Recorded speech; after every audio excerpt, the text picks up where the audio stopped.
Welcome to Gwalia, home to the biggest gold mine outside of Kalgoorlie, Sons of Gwalia. In December 1963, there were 1,200 people here.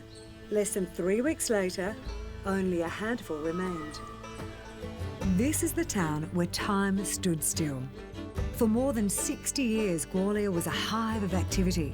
Then, literally overnight, these shacks and workshops were abandoned when the mine shut down.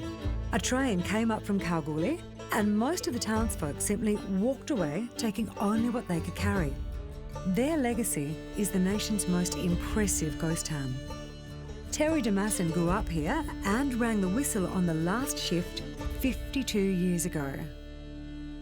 So what was it like here, the next day? The next day we come to work and there was no one here. They'd sent up 2 trains, they took everyone away. There was no cats, pigeons, goats, people, all gone. It was horrible. It was just like the town had died. Why didn't they just knock it down? Yeah, they tried to knock it down. They started to knock it down, and then the local people, they all got together and said, no, hang on, we've got to keep some of this, We've got to have some history, and we've got no history here. So, yeah, they kept it and we restored it, and then everyone watches it all the time, there's always someone out here banging a nail in or doing something. Always someone here for a chat. There's always someone here, yeah, me particularly. If you can't find a local to show you around, there is an interactive map with great stories. A lot of the buildings are named after the colourful identities that once owned them. This one is Petroni's guest house. Now, Mrs. Petroni didn't sound like a woman you would want to cross. She lived in the front with her daughter, and the miners lived out the back in these tiny little rooms. You can't stay in the town side, but 300 metres up the hill, towards that poppet head up there, there is accommodation which gives many a traveller heart palpitations for a couple of good reasons. First, the location. Nestled on the edge of an open-cut mine that wasn't there when the home was first built, this is Hoover House, a museum and tea rooms by day and a unique B&B by night.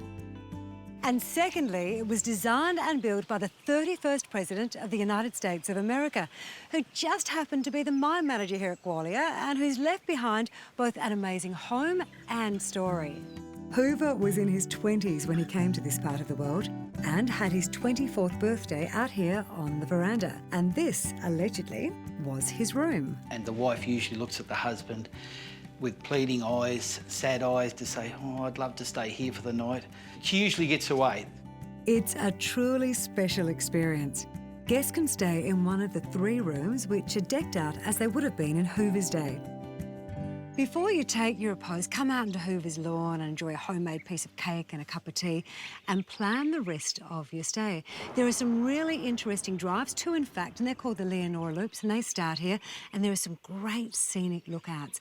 This place, this little patch of WA, it really is gold.